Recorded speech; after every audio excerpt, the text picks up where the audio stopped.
പിതാവിൻ്റെയും പുത്രൻ്റെയും പരിശുദ്ധാത്മാവിൻ്റെയും നാമത്തിൽ ആമേൻ. എൻ്റെ പ്രിയപ്പെട്ടവരെ, ജൂൺ 24-ാം തീയതി ബുധനാഴ്ച. അമ്മേ പരിശുദ്ധ അമ്മേ, അമ്മേ പരിശുദ്ധമേ, ദൈവമാതാവേ, കൃപാസനത്തിലൂടെ ഞങ്ങൾക്കും ഞങ്ങളുടെ ദേശത്തിനും അമ്മ മധ്യസ്ഥം തേടി തന്ന എല്ലാ അനുഗ്രഹങ്ങൾക്കും കൃപകൾക്കും ഞങ്ങളിപ്പോൾ ഹൃദയം നിറഞ്ഞ നന്ദി പറയുന്നു.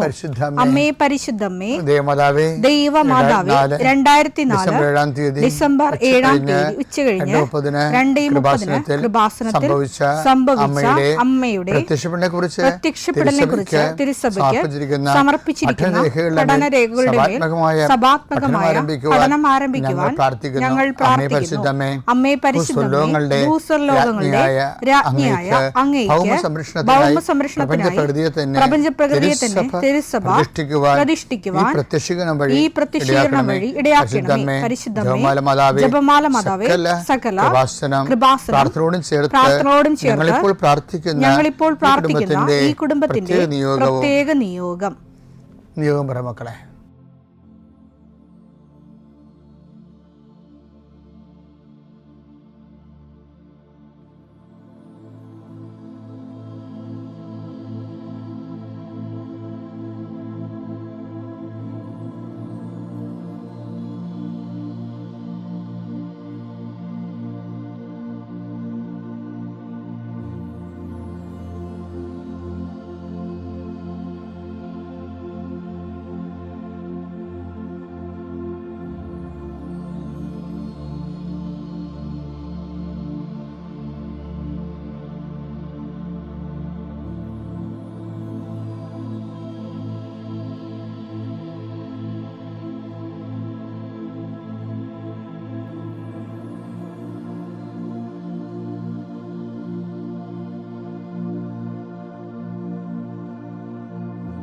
അമ്മയുടെ പ്രത്യക്ഷീകരണത്തിന്റെ ഈ അനുഗ്രഹവേളയിൽ ഞങ്ങൾക്ക് സാധിച്ചു തരുവാൻ കനിയണമേ. ആമേൻ. വിശ്വാസ പ്രമാണം. സർവശക്തനായ പിതാവും ആകാശത്തിന്റെയും ഭൂമിയുടെയും സൃഷ്ടാവുമായ ദൈവത്തിൽ ഞാൻ വിശ്വസിക്കുന്നു. അവിടുത്തെ ഏകപുത്രനും ഞങ്ങളുടെ കർത്താവുമായ ഈശോമിശിഹായിലും ഞാൻ വിശ്വസിക്കുന്നു. ഈ പുത്രൻ പരിശുദ്ധാത്മാവിനാൽ ഗർഭസ്ഥനായി കന്യകാമറിയത്തിൽ നിന്ന് പിറന്ന് പൊന്തിയോസ് പീലാത്തോസിന്റെ കാലത്ത് പീഡകൾ സഹിച്ച് കുരിശിൽ തറയ്ക്കപ്പെട്ട് മരിച്ച് അടക്കപ്പെട്ട് പാതാളങ്ങളിൽ ഇറങ്ങി മരിച്ചവരുടെ ഇടയിൽ നിന്ന് 3-ാം നാൾ ഉയർത്ത് സ്വർഗത്തിലേക്ക് എഴുന്നള്ളി സർവശക്തിയുള്ള പിതാവായ ദൈവത്തിന്റെ വലതുഭാഗത്തിരിക്കുന്നു. അവിടെ നിന്ന് ജീവിക്കുന്നവരെയും മരിച്ചവരെയും വിധിക്കുവാൻ വരുമെന്നും ഞാൻ വിശ്വസിക്കുന്നു. പരിശുദ്ധാത്മാവിലും ഞാൻ വിശ്വസിക്കുന്നു. വിശുദ്ധ കത്തോലിക്കാ സഭയിലും പുണ്യവാന്മാരുടെ ഐക്യത്തിലും പാപങ്ങളുടെ മോചനത്തിലും ശരീരത്തിന്റെ ഉയർപ്പിലും നിത്യമായ ജീവിതത്തിലും ഞാൻ വിശ്വസിക്കുന്നു. ആമേൻ. സുഖസ്ഥനായ ഞങ്ങളുടെ പിതാവേ, അങ്ങയുടെ നാമം പൂജിതമാകണമേ. അങ്ങയുടെ രാജ്യം വരണമേ. അങ്ങയുടെ തിരുമനസ് സ്വർഗത്തിലെ പോലെ ഭൂമിയിലും ആകണമേ. അന്നു വേണ്ടുന്ന ആഹാരം ഇന്ന് ഞങ്ങൾക്ക് തരണമേ. ഞങ്ങളോട് തെറ്റ് ചെയ്യുന്നവരോട് ഞങ്ങൾ ക്ഷമിക്കുന്നത് പോലെ ഞങ്ങളുടെ തെറ്റുകൾ ഞങ്ങളോടും ക്ഷമിക്കണമേ. ഞങ്ങളെ പ്രലോഭനത്തിൽ ഉൾപ്പെടുത്തരുതേ, തിന്മയിൽ ഞങ്ങൾ രക്ഷിക്കണമേ. ആമേൻ. നന്മ നിറഞ്ഞ മറിയമേ, സ്വസ്തി. കർത്താവ് അങ്ങയുടെ കൂടെ സ്ത്രീകളിൽ അങ്ങ് അനുഗ്രഹിക്കപ്പെട്ടവളാകുന്നു. അങ്ങയുടെ ഉദരത്തിൻ ഫലമായി ഈശോ അനുഗ്രഹിക്കപ്പെട്ടവനാകുന്നു. പരിശുദ്ധ മറിയമേ, തമ്പുരാന്റെ അമ്മേ, പാപികളായ ഞങ്ങൾക്ക് വേണ്ടി ഇപ്പോഴും ഞങ്ങളുടെ മരണസമയത്തും തമ്പുരാനോട് അപേക്ഷിക്കണമേ. ആമേൻ. കർത്താവേ, നിന്റെ ഉന്നതമായ നാമത്തിന് സ്തോത്രം ചെയ്യുന്നു. കർത്താവേ, നിന്റെ വിശുദ്ധ പൗരോഹിത്യത്തെ മഹത്വപ്പെടുത്തണമേ. കർത്താവെ, സഭയിലുള്ള സാന്നിധ്യം പ്രകടമാക്കണമേ. 40 വർഷം ഞാൻ അർപ്പിച്ച കൃപാനയുടെ യോഗ്യതയാൽ കൃപാസ്ഥാനത്താറെ ജീവനോടെ പ്രത്യക്ഷപ്പെട്ട പരിശുദ്ധ അമ്മയുടെ മാധ്യസ്ഥത്തിലെ ഞാൻ മക്കളെ ആശീർവദിക്കുന്നു. ഈശോയെ, എവിടെയെങ്കിലും യാത്ര ചെയ്യുന്ന മുമ്പ് ഇതൊന്ന് കൂടിയിട്ട് പോണവരുണ്ട്. ഈശോയെ, അവർ മക്കളുടെ ഇന്നത്തെ മുഴുവൻ യാത്രകൾ ഞാൻ അങ്ങേക്ക് ഏൽപ്പിക്കുന്നു. കടകമ്പോൾ നടത്തുന്നവരെ ഓർത്ത് ഞാൻ വേദനിച്ച് പ്രാർത്ഥിക്കുന്നു. കർത്താവെ, കട പൊട്ടിപ്പോകാൻ പോണവരുണ്ട്, കടം കയറി മുടിഞ്ഞവരുണ്ട്, ജപ്തി നടപടി നേരിടുന്നവരുണ്ട്, മക്കളെ ഓർത്ത് വേദനിക്കുന്നവരുണ്ട്, മക്കൾ തെറ്റായ ബന്ധങ്ങൾ അകപ്പെട്ടു പോയവരുണ്ട്, മക്കൾ പല കാര്യം വിളിച്ചു പറഞ്ഞിട്ട് മാതാപിതാക്കന്മാർക്ക് സഹായിക്കാൻ പറ്റാത്ത രീതിയിലായിട്ടുള്ളവരുണ്ട്. എന്ത് ചെയ്യുന്നറിയാൻ പാടില്ല, നഷ്ടം ചെയ്യുന്നവരുണ്ട്, കേസകപ്പെട്ടവരുണ്ട്, പിരിഞ്ഞ് താമസിക്കുന്നവരുണ്ട്, ഐക്യപ്പെട്ട് ജീവിക്കാൻ ആഗ്രഹിക്കുന്നവരുണ്ട്. കർത്താവ്, അവരെല്ലാം എൻ്റെ കർത്താവിൻ്റെ ഉന്നതമായ നാമത്തിൽ, സഭയുടെ അധികാരത്തിൽ, കുരിശിൻ്റെ അടയാളത്തിൽ ദൈവശക്തിയായി ഞാൻ ആശീർവദിക്കുന്നു. കർത്താവെ, മക്കളില്ലാത്തവരുടെ സങ്കടം നീ കാണുന്ന കർത്താവെ, പിരിഞ്ഞു താമസിക്കുന്നവരുടെ, ഒറ്റപ്പെട്ട് ജീവിക്കുന്നവരുടെയും കർത്താവെ, പലരെയും വിളിച്ചുകൊണ്ട് പോകേണ്ടി വരും കർത്താവെ. അവരെ വിളിച്ചുകൊണ്ട് പോകാൻ ഇടയാക്കണേ ഈശോയെ. അവർ ജീവിത പങ്കാളി അവരെ നിരാകരിച്ച ജീവിത പങ്കാളികൾക്ക് മനസ്സാന്തം ഉണ്ടായി അവരെ ഒന്ന് വിളിച്ചുകൊണ്ട് പോകാനോ ഫോൺ വിളിച്ചിക്കാനോ കർത്താവെ ഇടയാക്കണമെന്ന് പ്രാർത്ഥിക്കുന്നു. ഈശോ, ഒന്നും അസാധ്യമില്ലാത്തവനെ, അങ്ങനെ ഒരു നിമിഷത്തെ അഭിഷേകം കിട്ടിയാൽ അങ്ങയുടെ മക്കളെല്ലാം ഐക്യപ്പെട്ട് സ്നേഹപ്പെട്ടുള്ള ഈശോയെ, ഏതെല്ലാം മേഖലകളിലാണ് നിങ്ങൾ വിഷമിക്കുന്നത്, ഏതെല്ലാം വ്യക്തികളെ ഓർത്താണ് നിങ്ങൾ സങ്കടപ്പെടുന്നത്, ഏതെല്ലാം വിഷയം ഓർത്താണ് നിങ്ങൾ സംഭ്രമിക്കപ്പെടുന്നത്, ഭയപ്പെടേണ്ട, ഞാൻ നിൻ്റെ കൂടെ ഉണ്ടാകുന്ന അളിച്ചത് കർത്താവ് ഈ കുരിശിൻ്റെ ശക്തിയാൽ, എൻ്റെ പൗരോഹിത്യത്തെ 40 വർഷത്തെ കർത്താവിൻ്റെ ശുശ്രൂഷയുടെ യോഗ്യതയാൽ, സർവോപരി കൃപാസ്ഥാനത്താരെ ജീവനുടെ പ്രത്യക്ഷ മാതാവിൻ്റെ മധ്യസ്ഥ നടന്ന ലക്ഷക്കണക്കിന് പ്രാർത്ഥനകളുടെ ശക്തിയാൽ, പിതാവിൻ്റെ പുത്രൻ്റെ പരിശുദ്ധനാമത്തിൽ നിങ്ങളുടെ ഇന്നത്തെ ദിവസത്തെ ഈശോ തലങ്ങും വിലങ്ങും ആശീർവദിക്കട്ടെ.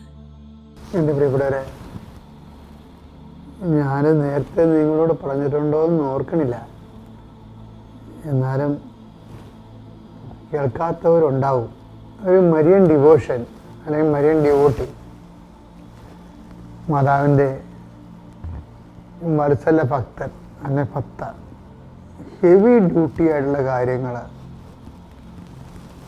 നമ്മുടെ ജീവിതത്തിൽ വരുമ്പോൾ അത് നമ്മൾ ചെയ്യേണ്ട കാര്യമാണ്. അത് വിജയിക്കാൻ സാധ്യത ഉണ്ടെങ്കിൽ അമ്മ നമ്മളെ കൊണ്ടത് ചെയ്യിക്കും. ഞാൻ എന്താ പറയണമെന്നറിയാമോ?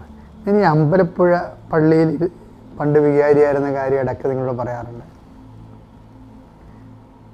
അവിടെ ചെന്നപ്പോൾ ഉണ്ടായിരുന്ന ഒരനുഭവം എന്ന് പറയുന്നത്, അവിടെ അമ്പലപ്പുഴ നമ്മൾക്ക് വീട്ടുകാരൊക്കെ കുറവാണ്.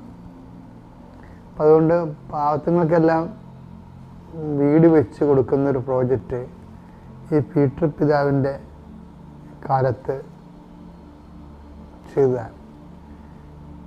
ഒരു 2 ഏക്കർ സ്ഥലം അവിടെ വാങ്ങിച്ച് അവിടെ 42 വീടുകൾ ചെയ്ത് വീടില്ലാത്തവർക്ക് ഒരു പുനരധിവാസ പദ്ധതി. അപ്പം അന്നിരുന്ന ആൾക്കാർ, ഉപദേശകർ, ഇങ്ങനെ കൺസൾട്ടേറ്റീവ് ബോഡി ഉണ്ടാവുമല്ലോ, അത് പറഞ്ഞ് ഇവരുടെ പേരിലിത് കൊടുത്താൽ ഇവർ വിറ്റുകൊണ്ട് പോകുമെന്ന് പറഞ്ഞു. അതുകൊണ്ട് പിതാവ് ആരുടെയും പേരിൽ കൊടുത്തില്ല. കാരണം വീടില്ലാത്തത് കൊണ്ട് അവർക്ക് വീട് സ്ഥലവുമായി, പക്ഷെ അവരുടെ പേരിൽ കൊടുത്തില്ല. കാര്യം അവർക്ക് ഗവൺമെൻറ് ആനുകൂല്യങ്ങളൊന്നും കിട്ടണില്ല. കാരണം വീട് സ്ഥലം അവരുടെ പേരിലല്ലല്ലോ.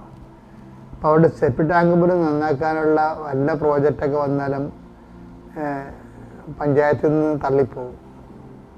വീട് അവിടെ പേരിലല്ലെന്ന് പറയും. കൊടുക്കാൻ താല്പര്യമില്ലെങ്കിൽ പിന്നെ ഈ നിയമം എടുത്ത് അവരെ ഒഴിവാക്കണമെന്നാണ് കാണുന്നത്. കാര്യം അവർ പലരും ആ നാട്ടുകാരല്ലല്ലോ, പുറത്തുനിന്ന് വന്ന് താമസിക്കുന്നവരാണ്. അപ്പം അങ്ങനെ ഒരു വിഷയമാണ്. ഇപ്പം ഇവർക്ക് കൊടുക്കാതിരിക്കാനും പറ്റത്തില്ല, കൊടുക്കാനും പറ്റത്തില്ല. അങ്ങനെ ഈ 16 കൊല്ലം ഒരു കീറാമുട്ടി പോലെ കിടക്കേണ്ട സംഭവം. എനിക്ക് തോന്നിയത്, അപ്പം അന്ന് ഈ സാഹിത്യ അക്കാഡമിയിലൊക്കെ പഠിക്കണ കാലമാണ്. ഗവൺമെൻറ് എനിക്ക് സീനിയർ ഫെലോഷിപ്പ് തന്നിട്ട് അതിൻ്റെ പ്രോജക്റ്റ് ചെയ്യാൻ വേണ്ടി കേരള സാഹിത്യ അക്കാഡമി പഠിക്കുകയാണ്. അപ്പം അമ്പലപ്പുഴയിൽ നിന്ന് പോയി വരാൻ എളുപ്പമായിരുന്നു. അപ്പം ഞാൻ പോകുമ്പോഴൊക്കെ പള്ളി അടച്ചിട്ടേക്കും മാതാവ് അൽത്താരയിലാണ് ഇരിക്കുന്നത്. അൽത്താരയിൽ നിന്ന് നമുക്ക് നോക്കി കുറേ ദൂരമുണ്ട്. അത് കാരണം ഞാൻ എന്നാ വെച്ചാൽ, എനിക്ക് പോകുമ്പോൾ അമ്മയോട് സംസാരിച്ചിട്ട് പോകാൻ വേണ്ടി ഞാൻ അവിടെ ഒരു പള്ളിയുടെ അകത്ത് തന്നെ, നമ്മൾ ആനവാദിക്ക് തന്നെ അകത്ത്, പള്ളിയുടെ അകത്ത് തന്നെ ഒരു ടേബിൾ ഇട്ടിട്ട് മാതാവിൻ രൂപം കൊണ്ട് അവിടെ വെച്ചിരിക്കുകയാണ് അകത്തറിയുന്നു. നമ്മൾ ചെയ്യുന്ന ഓരോ പ്രവർത്തനങ്ങളും അതിൻ്റെ ഭാഷ, അതിൻ്റെ ഭക്തിയുടെ ദൈവസ്നേഹത്തിൻ്റെ ഭാഷയെല്ലാം ദൈവം വളരെ റെവറൻസോടെയാണ് എടുക്കുന്നത് ശരിക്കും. എന്നുവെച്ചാൽ മാതാവിനെ ഞാൻ കാണുന്നു, ഞാൻ രാത്രിയാണത് വരുന്നതെന്നുണ്ടെങ്കിൽ രാത്രി അമ്മയടുത്ത് വന്ന് നിൽക്കുന്നു, അന്നത്തെ കാര്യം പറയുന്നു, നന്ദി പറയുന്നു, പോയി കിടന്നുറങ്ങുന്നു. രാവിലെ എവിടെയെങ്കിലും അത് രാവിലെ വർക്കുണ്ടെങ്കിൽ അത് കഴിയുമ്പോൾ എവിടെയെങ്കിലും പോകണമെങ്കിൽ മലാവിൻ്റെ അടുത്ത് പോയി. ഒരു ദിവസം ഞാൻ കൊടിമരത്തിങ്ങയിൽ ഇങ്ങനെ ഇരുന്ന് കൊന്തേരിയപ്പോൾ മലാവിൻ്റെ പള്ളിയുടെ വാക്കിലാണ് കൊടിമരത്തിന് മലാവിനെ നോക്കിക്കൊണ്ട് അവിടെ മതാവതിരിപ്പുണ്ടല്ലോ, ജെല്ലം തുറന്ന് കിടക്കുകയാണ്. കൊന്തയില്ലിക്കൊണ്ടിരിക്കുന്ന സമയത്ത് എൻ്റെ മനസ്സിൽ പറഞ്ഞു, ഈ കോളനിക്കാരുടെ കാര്യത്തിൽ സമാധാനം ഉണ്ടാകാൻ വേണ്ടി പ്രാർത്ഥിക്കുകയാണ്. സക്കറിയ 10:1 വസന്തവൃഷ്ടിയുടെ കാലത്ത് കർത്താവിനോട് മഴ ചോദിക്കുവിൻ. മഴക്കാർ അയക്കുന്നതും മഴ പെയ്യിച്ച് എല്ലാവർക്കും വേണ്ടി വയലിനെ ഹരിതപൂർണമാക്കുന്നതും കർത്താവാണ്. അതിനൊരു കാലവശം സമാധാനം ഉണ്ടാകുന്ന കേസ് അല്ലത്. പക്ഷെ എന്നോട് പ്രാർത്ഥിക്കാൻ പറഞ്ഞ കാരണം, ഞാൻ പ്രാർത്ഥിക്കാൻ മാത്രമല്ല ഞാൻ ചെയ്തത് ഞാൻ ആ കൊടിമരത്തിൽ നിന്ന് ഒരു കൊന്ത ചൊല്ലി ഒരു 4 രഹസ്യം കഴിയുമ്പോൾ അവസാനത്തെ 10 രഹസ്യമുണ്ട്. 10 എന്ന് പറഞ്ഞ പറയില്ല, 5-ാം രഹസ്യം. 5-ാം രഹസ്യത്തിന് ഞാൻ മാതാവിൻ്റെ അടുത്ത് മുട്ടിലിഴഞ്ഞ് ചെല്ലും. ഞാനങ്ങനെ എത്ര കാലം എഴഞ്ഞ് ചെന്നിട്ടുണ്ടെന്ന് അറിയത്തില്ല. കുറേ നാളൊക്കെ എഴഞ്ഞ് ചെല്ലുണ്ട്. 2 കൊല്ലമെങ്കിലും അങ്ങനെ എഴഞ്ഞ് ചെന്ന് കാണും. 2ാമത്തെ കൊല്ലം ഒരു ദിവസം ബിഷപ്പിനെ വിളിച്ച് പറഞ്ഞ് പെട്ടെന്ന് വരാൻ പറഞ്ഞു. ഞാൻ ചെന്നപ്പോൾ ഒരു ആധാരം എഴുത്തുകാരൻ അവിടെ ഇരിപ്പുണ്ട്. അപ്പോൾ എന്നോട് ശിവൻ പിതാവ് പറഞ്ഞ്, ഇത് ഉണ്ണിയാണ്, ഇയാൾക്ക് ആ ജനങ്ങൾക്ക് നിയമപരമായിട്ട് തന്നെ എന്ന സ്ഥലം അവർ വിട്ടുകൊണ്ട് പോകാത്ത രീതിയിൽ ക്ലോസ് വെച്ച് എഴുതാൻ കഴിയുമെന്ന് പറഞ്ഞു. അപ്പോൾ ഞങ്ങളെ പിതാവ് ഞാനും കൂടി ഇയാളെ കൊണ്ട് അത് പറയിപ്പിച്ച് നോക്കി. അയാൾ എഫിഷ്യൻ്റ് ആധാരം എഴുത്തുകാരനാണ്. അപ്പോൾ അത് നോക്കിയപ്പോൾ അവർക്ക് വിൽക്കാൻ പറ്റത്തില്ല. പക്ഷെ അവരുടെ പേരില്ല, സ്ഥലവും വീടും അവരുടെ പേരില്ല. അവർ പണം മുടക്കി അവരുടെ പേരിലാക്കുകയാണ്. അവർക്ക് വിൽക്കാൻ പറ്റില്ല. അത് നല്ല ക്ലോസാണ്. അതെനിക്ക് ഭയങ്കര ഇഷ്ടപ്പെട്ടായിരുന്നു. അപ്പോൾ ഞാൻ അവിടെ വെച്ചാലേ, ഈ എല്ലാത്തിനും പോംവഴികളുണ്ട്. ശരിക്കും എല്ലാത്തിനും പോംവഴികളുണ്ട്. ഒരു വിതിൻ 2 ആഴ്ച കൊണ്ട് ആ പറമ്പുകളെല്ലാം അവരുടെ പേരിലാക്കി കൊടുത്തു. 2 ആഴ്ച കൊണ്ട്. അതായത് വഴി, ഞാൻ അതിന് മനസ്സിലാക്കിയത്, വഴിയില്ലാത്ത ഒരു കാര്യമില്ല. പക്ഷെ നമ്മൾ ഇൻവെസ്റ്റ് ചെയ്യാൻ തയ്യാറാകണം. ഇൻവെസ്റ്റ് ചെയ്യണമെന്ന് വെച്ച് കഴിഞ്ഞാൽ നമ്മളേത് സീരിയസ് ആണ് ഈ വിഷയത്തിലെന്ന് ദൈവത്തിന് തോന്നണം. അല്ലാതെ ഒരു ചുമ്മാ ഈ ഒരു കാട്ടിക്കൂട്ടി ഇങ്ങനെ ഒപ്പിച്ചുണ്ടാക്കുന്ന രീതിയിലുള്ള തൊട്ടുകൂട്ടി പ്രാർത്ഥനകളില്ലേ, ഈ തൊട്ടുകൂട്ടി പ്രാർത്ഥനകളൊന്നും നമ്മുടെ യഥാർത്ഥ അതൊന്നും രജിസ്റ്റർ പോലും ആകത്തില്ല ദൈവത്തിൻ്റെ മനസ്സിൽ. ദൈവത്തിൻ്റെ മനസ്സിൽ രജിസ്റ്റർ ആകത്തില്ല ശരിക്കും. ഇന്ന് തന്നെ ഒരു ചേട്ടത്തി സാക്ഷ്യം പറഞ്ഞപ്പോൾ പറയണത്, ഇന്നലെ സാക്ഷ്യം പറഞ്ഞപ്പോൾ, ഞാനിതൊക്കെ ചെയ്യുമ്പോഴും എനിക്ക് വലിയ വിശ്വാസമൊന്നും ഇല്ല. ഞാൻ എന്താണ് പറയണമെന്ന് അവർക്ക് സാക്ഷ്യം പറയണേ. ഞാനിതൊക്കെ ചെയ്യുമ്പോഴും എനിക്ക് വലിയ വിശ്വാസമൊന്നുമില്ല. ഉടമ്പടി എടുത്തിട്ട് ഉടമ്പടി പ്രകാരം ചെയ്യുന്ന കാര്യങ്ങളിലും അവർക്ക് അതിൻ്റെ അകത്ത് വിശ്വാസം ഇൻവെസ്റ്റ് ചെയ്യാൻ പറ്റും. അപ്പോഴാണ് ഇപ്പോൾ സാധാരണ പ്രാർത്ഥനക്കാരെ എപ്പോഴും ശ്രദ്ധിക്കേണ്ട വിഷയം ഇതാണ്. നമ്മൾ ചെയ്യുന്ന കാര്യങ്ങൾ ദൈവം അംഗീകരിക്കാൻ വേണ്ടി മാത്രം സത്യസന്ധവും അർപ്പണ മനോഭാവം ഉണ്ടാകണം. എന്നാൽ പിന്നെ ഏത് ഊരാ കൊടുക്കുകയാണെങ്കിലും മാതാവ് അഴിച്ച് കയ്യിൽ തരും. പിതാവിൻ്റെയും പുത്രൻ്റെയും പരിശുദ്ധാത്മാവിൻ്റെയും നാമം.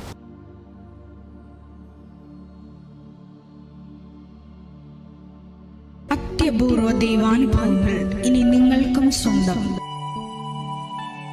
ഈ യൂട്യൂബ് ചാനൽ ഇതുവരെ സബ്സ്ക്രൈബ് ചെയ്തിട്ടില്ലെങ്കിൽ ഇപ്പോൾ തന്നെ സബ്സ്ക്രൈബ് ചെയ്യുക. ഈ വീഡിയോ ഇപ്പോൾ തന്നെ നിങ്ങളുടെ സുഹൃത്തുക്കൾക്ക് ഷെയർ ചെയ്തുകൊണ്ട് കർത്താവിൻ്റെ പ്രേക്ഷിതരാകുക.